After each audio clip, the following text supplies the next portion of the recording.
This episode is brought to you by Alibaba.com, the world's leading B2B e-commerce marketplace. They'll help your business stay competitive and discover new, innovative, and affordable products from over 200,000 suppliers and manufacturers worldwide. And with their trade assurance, you can shop with peace of mind. No more worrying about international payments, delayed shipments, and convoluted refund policies. Even customized orders receive protection.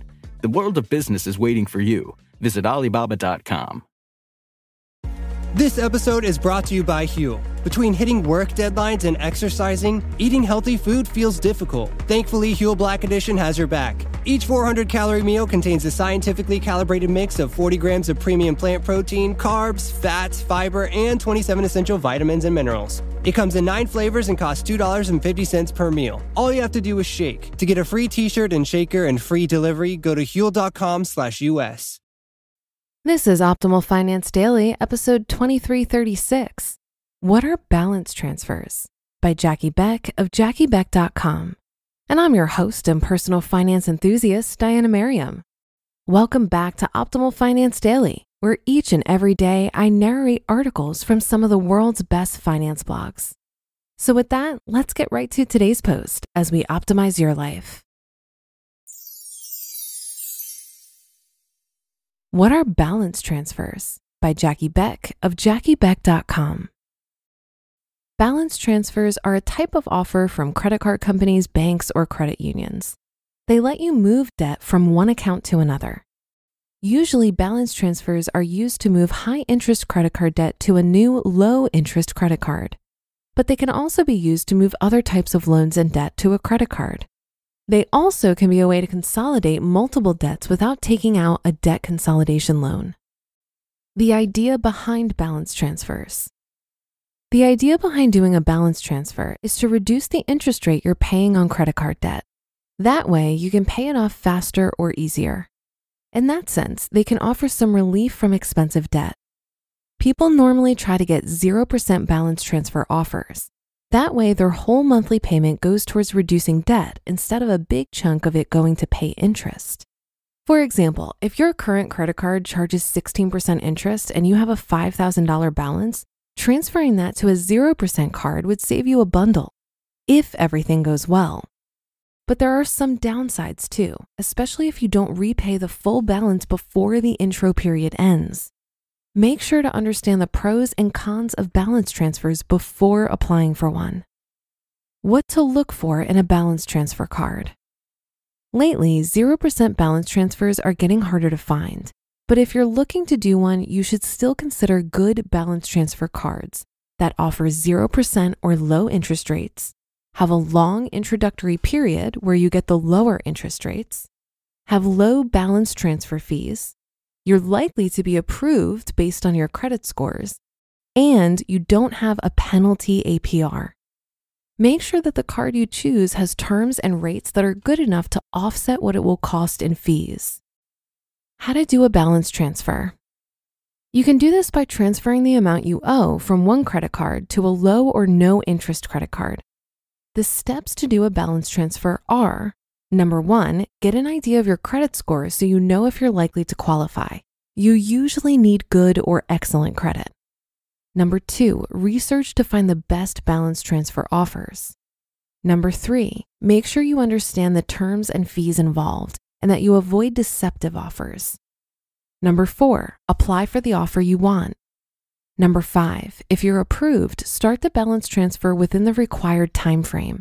Depending on the card, you may do that online, by calling or with balance transfer convenience checks. Number 6, continue paying the minimum payment on your old card while you wait for the transfer to happen.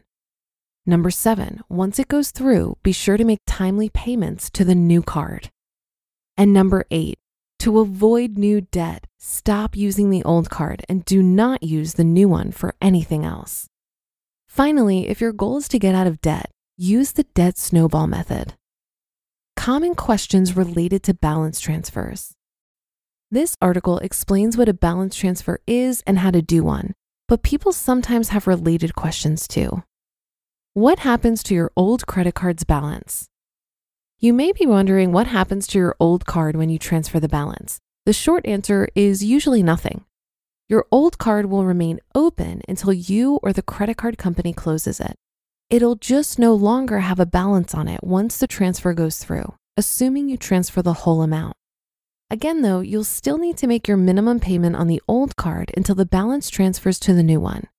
Since that can take some time, be sure you don't miss a payment while you're waiting for it to finish. Multiple transfers.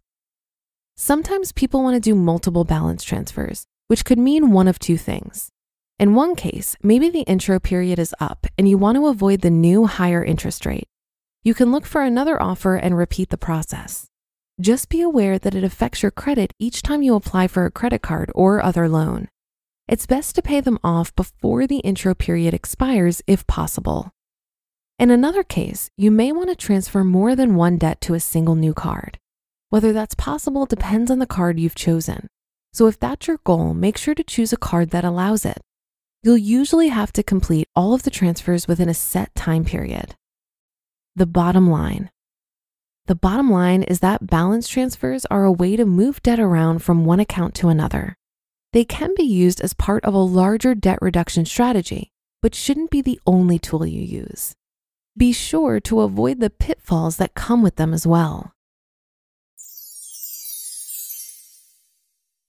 You just listened to the post titled, "What are balance transfers?" by Jackie Beck of JackieBeck.com.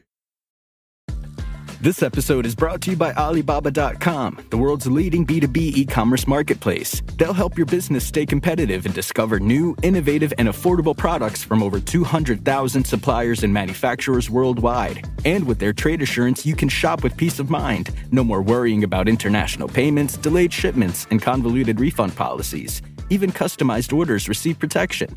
The world of business is waiting for you. Visit Alibaba.com. This episode is brought to you by Huel. Between hitting work deadlines and exercising, eating healthy food feels difficult. Thankfully, Huel Black Edition has your back. Each 400-calorie meal contains a scientifically calibrated mix of 40 grams of premium plant protein, carbs, fats, fiber, and 27 essential vitamins and minerals. It comes in 9 flavors and costs $2.50 per meal. All you have to do is shake. To get a free t-shirt and shaker and free delivery, go to Huel.com/US. Utilizing an introductory 0% interest credit card isn't a bad idea as long as you're very strategic about it. When I first started cleaning up my finances 8 years ago, I found myself in 30 grand of debt, and half of that was credit card debt. It took me about 11 months to get out of this debt because I was very aggressive about it. And I did use a balance transfer with a 0% introductory APR to consolidate my credit card debt over the last 6 months of my payoff. However, I think the only reason why this worked for me is that I first curbed any temptation I had to overspend. I proved to myself that I had the ability to throw every available dollar at my debt, and my desire for debt freedom was way stronger than my desire for luxuries. If there is any chance that you're just going to charge up that new card instead of using it as a strategy to pay off debt, don't bother. A friend of mine recently had his income cut in half, and when we talked about how he was going to navigate this challenge, he thought about opening a 0% card to help him with about $3,000 of expenses until he could replace his income.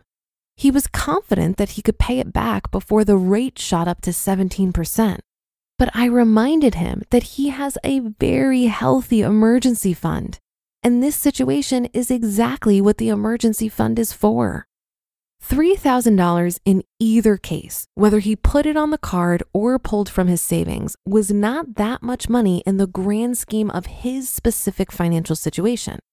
So while he felt weird tapping into his savings, he ultimately agreed with me that he's much more careful about the money he's spending now from his savings account versus money that he convinced himself would be easy to pay off in a year.